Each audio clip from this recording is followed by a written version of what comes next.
नमस्कार दोस्तों, स्वागत है एक बार फिर आपके अपने YouTube चैनल जीवा स्टडी पर। मैं वरिष्ठ अध्यापक मुकेश कुमार जांगिड़ आपका स्वागत करता हूं। तो रीट पात्रता परीक्षा के लिए लेवल 1 व लेवल 2 दोनों के लिए उपयोगी जो है हम उत्कर्ष क्लासेज के मॉडल पेपर देख रहे थे।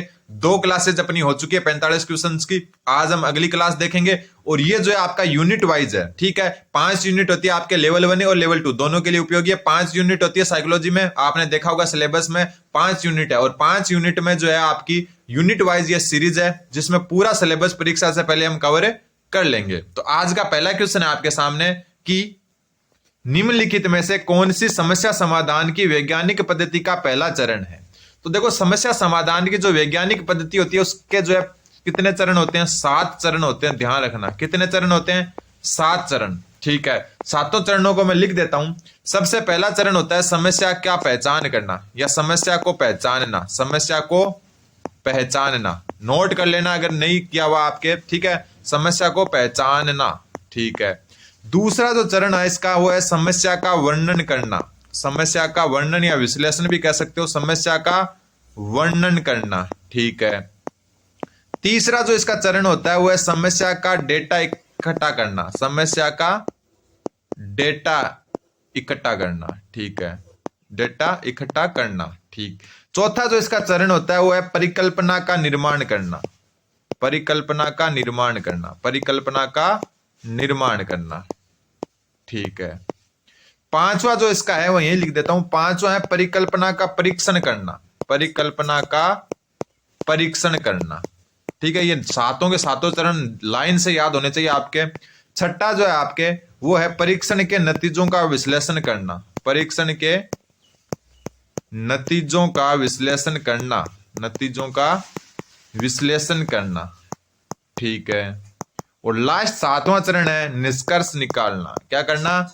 निष्कर्ष निकालना। ये आपको जो है सारे चरण पता होना चाहिए। तो समस्या समाधान की जो वैज्ञानिक पद्धति है उसके 7 चरण है। समस्या का पहचान करना, समस्या का वर्णन, समस्या का डेटा इकट्ठा करना, परिकल्पना का निर्माण, परिकल्पना का परीक्षण, परीक्षण के नतीजों का विश्लेषण और निष्कर्ष निकालना। यहां बोला कि प्रथम चरण कौन सा है। तो देखो, प्रथम चरण देखो जरूरी नहीं है कि सेम इसी भाषा में लिखे हुए आए, ठीक है। तो प्रथम चरण देखो प्राकल्पना का परीक्षण करना। तो ये देखो 5वां चरण है। देखो यहां पर प्राकल्पना लिख दिया अपन ने, परिकल्पना लिख दिया, तो शब्दों में थोड़ा सा ऊपर नीचे हो सकता है, ध्यान रखना। फिर आपका दूसरा समस्या के प्रति जागरूकता। तो समस्या के प्रति जागरूकता का मतलब है समस्या को पहचानना, ठीक है। तो यही इसका उत्तर होगा। दूसरा देखो प्रासंगिक जानकारी को एकत्रित करना, मतलब डेटा इकट्ठा करना। तो ये तीसरा चरण है। फिर प्राकल्पना का निर्माण, ये चौथा चरण है। कुछ शब्दों का ऊपर नीचे हो सकता है, जैसे देखो समस्या के प्रति जागरूकता और समस्या को पहचानना दोनों एक ही चीज है, ध्यान रखना। जैसे प्राकल्पना और परिकल्पना एक ही है। तो ये सातों क्रम से याद होने चाहिए आपके। और इसका जो उत्तर हो जाएगा आपका ऑप्शन नंबर 2 हो जाएगा। और आप चैनल पर जो नए स्टूडेंट है वो सोचे नहीं, विचार भी ना करें। 3rd ग्रेड एग्जाम भी आने वाला आपका संस्कृत शिक्षा विभाग का और सामान्य शिक्षा विभाग का। जीवा स्टडी पर वो क्लासेस भी स्टार्ट कर दी जाएगी मार्च में। तो जो है नीचे जो सब्सक्राइब बटन है वो दबा दें, और जिसने सब्सक्राइब कर रखा है वो लाइक बटन भी जरूर दबा दें। आपके काम आने वाला चैनल है, ठीक है। तो अगला क्वेश्चन देखो, पूरा का पूरा अपन जो है कवर कर लेंगे परीक्षा से पहले रिवीजन के हिसाब से, टॉपिक वाइज ना कहें कि हम कह सकते हैं यूनिट वाइज, ठीक है। पहले अगला क्वेश्चन है अधिक प्यार देने की भावना से होने वाली हानि। यानी कि हम अपने बच्चों को या किसी को अधिक प्यार देते हैं तो वो उससे क्या हानियां हो सकती है। सबसे पहला भावनात्मक अकेलापन महसूस होना। तो अधिक प्यार देने से भावनात्मक अकेलापन तो महसूस नहीं हो सकता, क्योंकि जो अकेला होता है तो उसको अकेलापन जो है महसूस होता है। तो अधिक प्यार देने से भावनात्मक अकेलापन तो महसूस नहीं होता। अधिक रक्षात्मक होना यह भी नहीं है, क्योंकि अधिक रक्षात्मक होता है डर से, ना कि प्यार से, ठीक है। इससे निर्भरता की भावना ज्यादा विकसित हो जाती है। यह बात बिल्कुल सही है, यह इसकी हानि है। क्यों है हानि? कि इससे निर्भरता की भावना ज्यादा जो है विकसित हो जाती है। एक छोटा बच्चा, उसको आप बहुत लाड प्यार से रखते हो तो वो फिर जो है उतना ही विकसित नहीं हो पाता। उसको जो सारी की सारी चीजों के लिए वो बड़ा भी हो जाता है ना, 20 साल का भी हो जाता है, फिर भी आप पर ही डिपेंड रहता है वो। तो इससे क्या होती है? निर्भरता की भावना विकसित हो जाती है। जैसे आप आजकल बहुत देखते होंगे, ठीक है। जैसे एग्जाम देने जाते हो आप, ठीक है। लड़कियों की अलग बात है, लड़कों की बात कर रहा हूं मैं। एग्जाम देने जाते हो, चल रीट का ही देने जा रहे हो, कोई 25 साल का लड़का है, वो अपने माता पिता को साथ में ले जा रहा है एग्जाम देने के लिए। इसका मतलब क्या है कि उसका बहुत ज्यादा लाड प्यार दिया गया और वो अकेला में जो है मतलब नहीं जा सकता, वो आप पर निर्भर हो गया एक प्रकार से, ठीक है। तो ये सब जो है आपका जो है अधिक प्यार देने की हानि में आता है। Option number 3। तनाव व चिंता का गुण पैदा तो होता ही नहीं अधिक प्यार से। उत्तर हो जाएगा ऑप्शन नंबर 3। अगला क्वेश्चन है बाल्यावस्था को किलपैट्रिक ने क्या कहा था? तो किलपैट्रिक है, एक तो इनकी एक विधि है जिनका नाम आपको ध्यान रखना है, किलपैट्रिक की प्रयोजना विधि, जिसको कौन सी प्रोजेक्ट विधि, कौन सी विधि? प्रोजेक्ट विधि, ठीक है, प्रोजेक्ट विधि, प्रयोजना विधि भी इसको कहते हैं प्रोजेक्ट विधि। प्रोजेक्ट विधि किसकी? किलपैट्रिक की। बाल्यावस्था को किलपैट्रिक ने क्या कहा था? संचय का काल, तो संचय काल तो नहीं होता, बिल्कुल नहीं होता। बड़ी उलझन की अवस्था का काल, तो बड़ी उलझन तो कौन सी अवस्था में होती है? किशोरावस्था में होती है। किस में होती है? किशोरावस्था में होती है। प्रतिद्वंदात्मक सामाजिकरण का काल, तो यही इसका सही उत्तर हो जाएगा। बाल्यावस्था को किलपैट्रिक ने प्रतिद्वंदात्मक सामाजिकरण का काल कहा है। इंपोर्टेंट बनता है, परिभाषा से ये मान के चलो 1, 2 या मैक्सिमम 3 क्वेश्चन तक आ सकते हैं, ठीक है। मिथ्या परिपक्वता का काल, तो मिथ्या परिपक्वता का काल भी नहीं कहा गया है, तो क्या कहा गया है? प्रतिद्वंदात्मक सामाजिकरण का काल। मिथ्या परिपक्वता का काल बाल्यावस्था को ही कहा जाता है। किसको?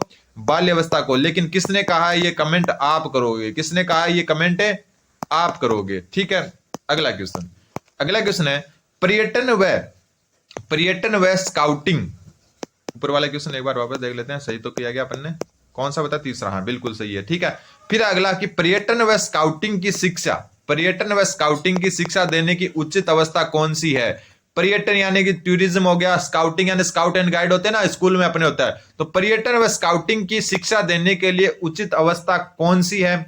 तो पर्यटन और स्काउटिंग की जो शिक्षा देने के लिए उचित अवस्था आपकी बाल्य अवस्था है। और बाल्य अवस्था आप ये मान के चलो लगभग जो है, आप एक बच्चा जो आपका लगभग जो है 5 से लेकर 8वीं क्लास के बीच में होता है, वो इसी अवस्था में होता है, ठीक है। थोड़ी भी एज ऊपर नीचे हो सकती है, लेकिन जो 8वीं तो फिर भी हटा दे, तो ये 5वीं 6ठी क्लास का जो बच्चा होता है उस वो लगभग बाल्यावस्था में ही होता है, उत्तर बाल्यावस्था में। तो इसको जो है स्काउटिंग की शिक्षा देनी चाहिए, पर्यटन की शिक्षा देनी चाहिए। तो पर्यटन व स्काउटिंग की शिक्षा देने के लिए सबसे उचित समय आपका बाल्यावस्था है, ठीक है।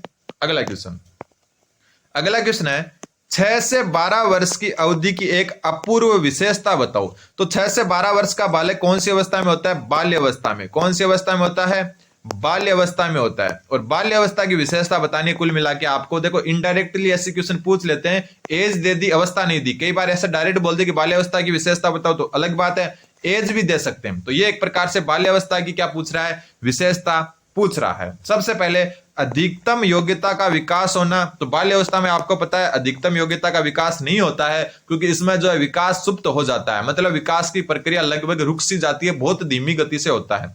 फिर मानसिक शक्तियों का तीव्र विकास, ये भी नहीं होता। अभी ऊपर बात कर चुके कि मानसिक शक्तियां जो है स्टार्टिंग में यानी कि शैशवावस्था में ही अधिकतम विकसित हो जाती है। और कल वाली क्लास में अपन चर्चा कर चुके, ये तीसरी क्लास अपनी 2 क्लास पहले हो चुकी। कल वाली क्लास में क्या चर्चा की थी अपन ने कि प्रारंभिक विकास होता है ना बाल्यावस्था शैशवावस्था का, वो बहुत तेज गति से होता है, फिर बाल्यावस्था में रुक जाता है, लगभग तो बहुत धीमी गति से रुकने के बराबर चलता है, फिर किशोरावस्था में वापस रफ्तार पकड़ता है। तो ध्यान रखना तीव्र विकास बाल्यावस्था में नहीं होता, शैशवावस्था में होता है। बाद में जाके किशोरावस्था में भी विकास की गति तीव्र हो जाती है। फिर मानसिक रुचियों में स्पष्ट परिवर्तन, ये इसका सही उत्तर हो जाएगा। जो बाल्यावस्था है उसमें मानसिक रुचियां है ना, उनमें स्पष्ट परिवर्तन आ जाता है। आपकी रुचियों में जो है थोड़ा सा परिवर्तन देखने को मिलता है। धार्मिक भावना का विकास आपका किशोरावस्था में होता है। किसमें? वीर पूजा, धार्मिक भावना, ये सब किशोरावस्था के लक्षण है, ठीक है। एक वीर पूजा होती है ना, किसी को नायक मानना, ठीक है। तो ये भी जो है किसकी? किशोरावस्था की विशेषता है। किसी को नायक मतलब हीरो मानना, क्या मानना? हीरो मानना, ठीक है। तो बाल्यावस्था की विशेषता ऑप्शन के हिसाब से मानसिक रुचियों में स्पष्ट परिवर्तन, और मेरे हिसाब से एक अच्छा क्वेश्चन है, क्योंकि अपन जो है उत्तर जो है वैसे पहला, दूसरा, चौथा कट रहा है और उत्तर हो जाएगा तीसरा। तो उत्तर का मानसिक रुचियों में स्पष्ट परिवर्तन। अगला क्वेश्चन है आपका कि किस मत के अनुयायियों का कथन है कि विकास की क्रिया का आरंभ सिर से होता है? बिल्कुल, ये बात भी अपन पहले कर चुके हैं कि किस मत के अनुयायियों का कथन है कि विकास का आरंभ सिर से होता है। तो सिर से पैर की तरफ दिशा किसने बताते हैं? सिर से पैर की तरफ दिशा होती है जो है ना विकास की, वो होती है सिफेलोकोडल में। कौन सा? सह से सिर, सह से सिफेलोकोडल, ठीक है। सिफेलोकोडल जो विकास है उसमें क्या होता है? सिर से पैर की तरफ क्या होती है? विकास की दिशा होती है, जिसको हिंदी में कहते हैं मस्तकोदमुखी सिद्धांत। हालांकि आपको अगर हिंदी वाला याद नहीं है, लेकिन ये सिफेलोकोडल ध्यान होना चाहिए। तो देखो सिर से पैर की तरफ दिशा, देखो सिर से आरंभ होता है और पैर की तरफ जाता है विकास। ये बात सिफेलोकोडल सिद्धांत है, जिसको हिंदी में कहते हैं मस्तकोदमुखी विकास में होती है। तो उत्तर हो जाएगा आपका ऑप्शन नंबर 3, मस्तकोदमुखी सिद्धांत। जिसको इंग्लिश में सिफेलोकोडल कहते हैं।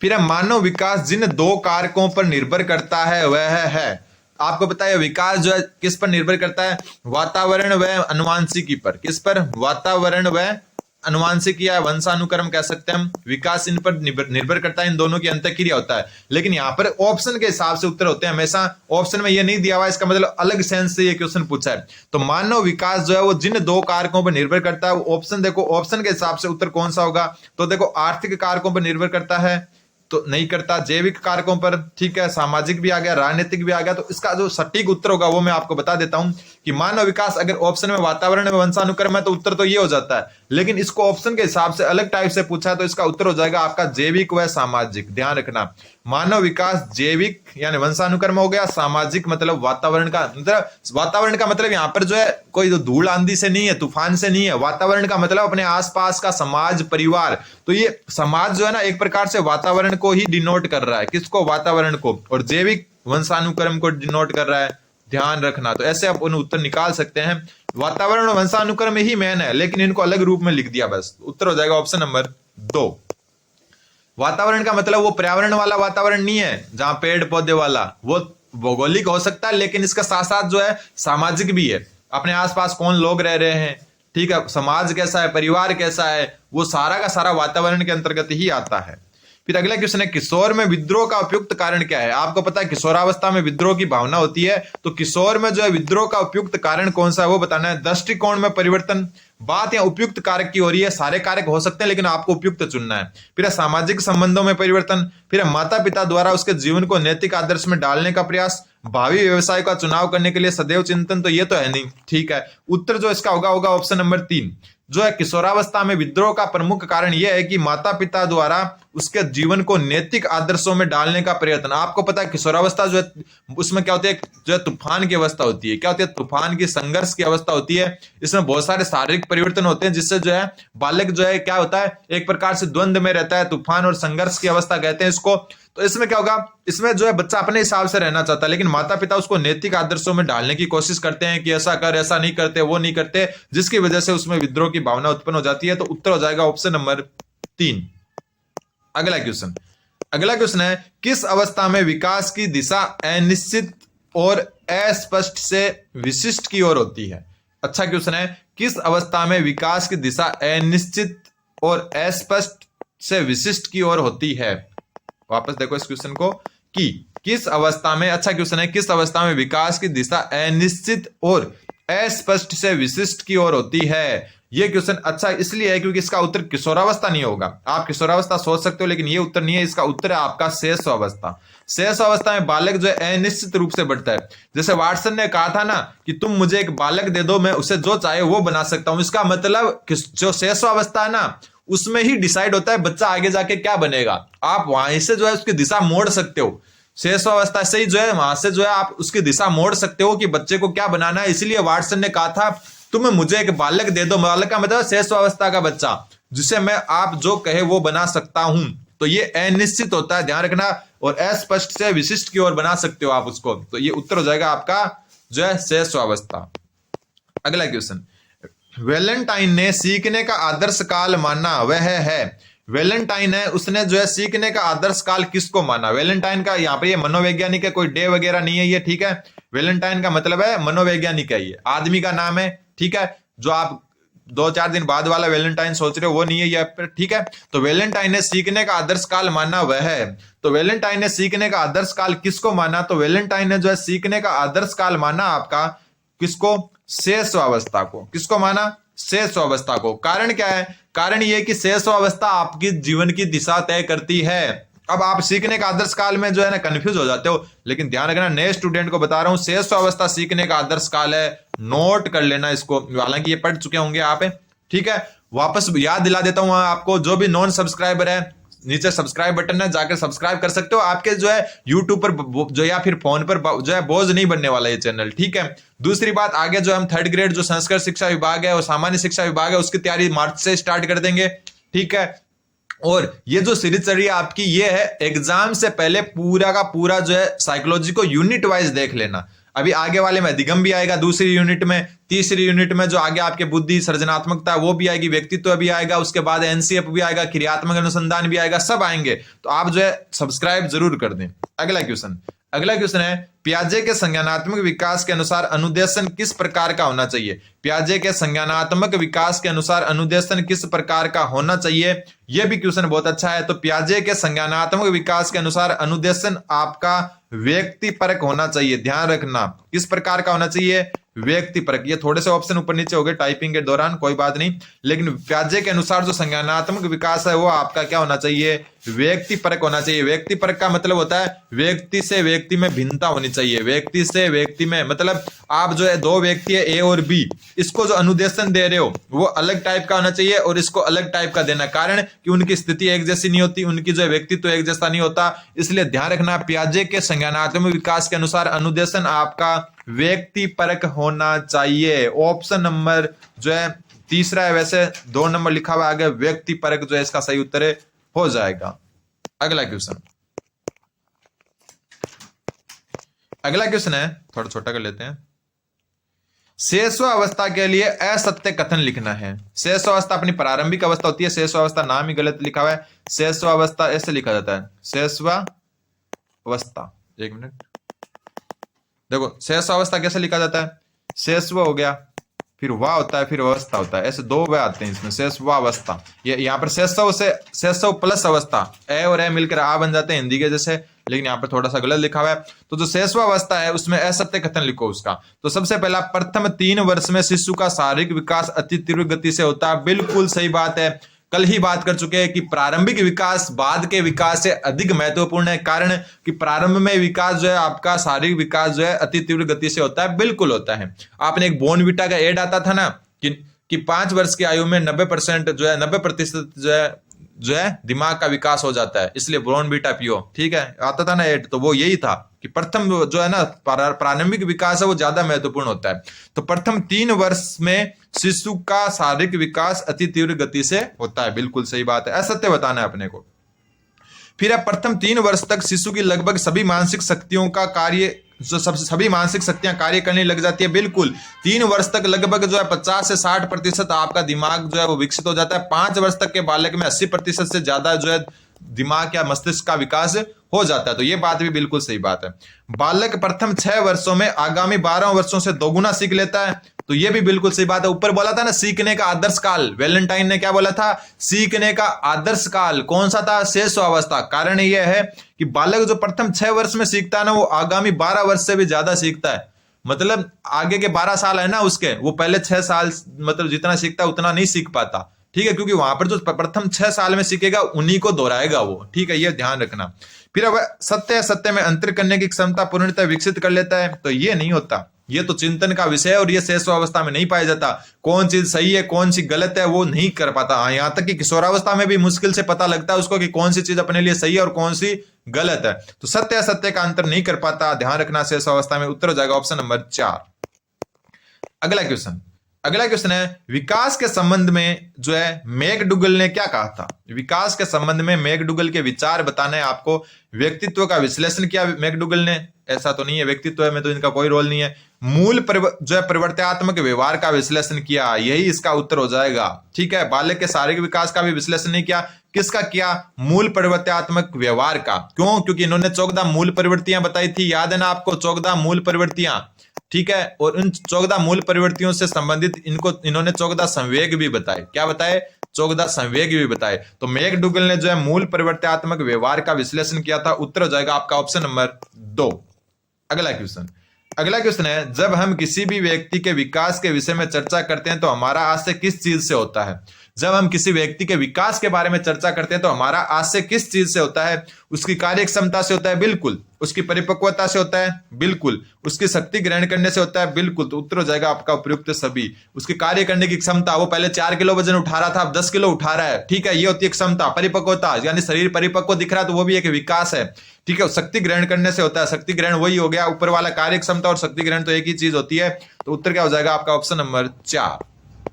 अगला क्वेश्चन, ये भी अच्छा क्वेश्चन है आपका चरित्र आदतों का पुंज होता है, चरित्र आदतों का पुंज होता है, ये कथन किसका है? नोट कर लेना कि चरित्र जो, क्योंकि आदत जो है ना आपके, वो क्या होती है, सिलेबस में भी है, तो चरित्र आदतों का पुंज होता है, ये कथन सत्य सदैव क्या है? सत्य है। ध्यान रखना, जो अपना चरित्र होता है ना, वो आदतों का ही पुंज होता है। ठीक है, बहुत सारी आदतों से हमारा चरित्र बनता है, कैरेक्टर बनता है। ध्यान रखना, ये बात सदैव क्या है? सत्य है। अगला क्वेश्चन है, विकास परिवर्तन श्रृंखला की वह अवस्था है जिसमें एक बच्चा भ्रूणावस्था से प्रौढ़ावस्था तक गुजरता है। विकास परिवर्तन श्रृंखला की वह अवस्था है जिसमें बच्चा भ्रूणावस्था से प्रौढ़ावस्था तक गुजरता है, यह कथन किसका है? तो यह कथन है आपका मुनरो का। अब एक चीज ध्यान रख लेना आप, जब बात जो ये भ्रूणावस्था है, भ्रूणावस्था से प्रौढ़ावस्था की हो ना, विकास की, विकास वह अवस्था है जिसमें बच्चा भ्रूणावस्था से प्रौढ़ावस्था यानी वयस्क हो जाता है ना, वयस्क वहां तक, मतलब जो जवान हो जाता है। तो भ्रूणावस्था से प्रौढ़ावस्था तक बात आए तो मुनरो, और भ्रूणावस्था से वृद्धावस्था तक की बात आ जाए, भ्रूणावस्था से वृद्धावस्था तक की बात आ जाए, तब ध्यान रखना ये कथन हो जाएगा क्रो एंड क्रो का। किसका? क्रो एंड क्रो का। दोनों में अंतर है। जब बात भ्रूणावस्था से प्रौढ़ावस्था तक की आ जाए विकास की, तो मुनरो, और जब विकास की बात भ्रूणावस्था से वृद्धावस्था तक आ जाए तो क्रो एंड क्रो उत्तर होगा। ध्यान रखना। अगला क्वेश्चन है, किशोरावस्था के लिए आकस्मिक विकास का सिद्धांत किसने दिया? यह भी बहुत अच्छा क्वेश्चन है। किशोरावस्था के लिए आकस्मिक विकास का सिद्धांत किसने दिया? तो आकस्मिक विकास का सिद्धांत मतलब, कहने का मतलब है कि किशोरावस्था में विकास अचानक हो जाता है, ठीक है, तीव्र गति से होता है। तो आकस्मिक विकास का सिद्धांत किशोरावस्था के लिए जिन्होंने दिया, उनका नाम था स्टैनले हॉल। Option number 2। अगला क्वेश्चन है, विद्यालय को लघु समाज की संज्ञा किसने दी? विद्यालय को लघु समाज की संज्ञा किसने दी? तो देखो, आप जब सेलेक्ट हो जाओगे तो आप क्या कराओगे? Document verification. क्या करवाओगे? डॉक्यूमेंट वेरिफिकेशन, ठीक है। और डॉक्यूमेंट वेरिफिकेशन को शॉर्ट में क्या कहते हैं? डीवी। क्या कहते हैं? डीवी। तो लघु मतलब शॉर्ट रूप, तो लघु समाज विद्यालय को किसने कहा? जॉन डीवी ने कहा, ठीक है। तो विद्यालय को लघु समाज किसने कहा? जॉन डीवी ने। अगला क्वेश्चन है, किशोर के विरोधी व्यवहार का कारण है। ऊपर भी एक ऐसा क्वेश्चन आ चुका, लेकिन ऑप्शन के हिसाब से उत्तर चेंज हो जाएंगे। किशोरों में जो है विरोधी व्यवहार का कारण क्या है? तो किशोरों में विरोधी व्यवहार का कारण क्रोध, परिवार का जीवन कष्ट में होना, शारीरिक परिवर्तन नहीं है उनका है, संवेगों में परिवर्तनशीलता, मतलब संवेगों पर कंट्रोल नहीं रहता जो है किशोर का, इसलिए किशोर क्या हो जाता है? विरोधी हो जाता है। तो किशोर में जो है विरोधी व्यवहार का जो है कारण संवेगों में परिवर्तन भी है। और आज का लास्ट क्वेश्चन, कि घनिष्ठ व व्यक्तिगत मित्रता किस अवस्था की विशेषता है? तो एक जो है ना बालक घनिष्ठ मित्र और व्यक्तिगत मित्र, यानी कि जो है दोस्त के लिए जान दे देंगे, वो वाली बात कब होती है? वो वाली होती है उत्तर बाल जो है किशोरावस्था में, यानी कि जो लगभग आप ये मान के चलो जो 15 से 19 साल की उम्र है, उसमें जो है बच्चा क्या होता है? घनिष्ठ और व्यक्तिगत मित्रता रखता है कि दोस्त के लिए तो जान दे देंगे, ठीक है। आप देखेंगे ये चीजें आपने देखी भी होगी, खुद भी किशोरावस्था से गुजरे हो आप। तो ये थे आज जो है आपके 20 क्वेश्चन। अब जो है आपके यूनिट 1 है उसके 20 क्वेश्चन और बचे हैं, जो आज ही अपन कंप्लीट कर लेंगे। फिर बात करेंगे हम यूनिट 2 की, ठीक है। यूनिट 2 जिसमें अधिगम है, ठीक है। यूनिट 3 जिसमें आपके जो है आगे व्यक्तित्व वगैरह है। तो एग्जाम से पहले सारी की सारी यूनिटें मैं आपको रिवाइज करवा दूंगा। आप चैनल पर बने रहें, सब्सक्राइब कर दें। धन्यवाद। बने रहें जीवा स्टडी के साथ।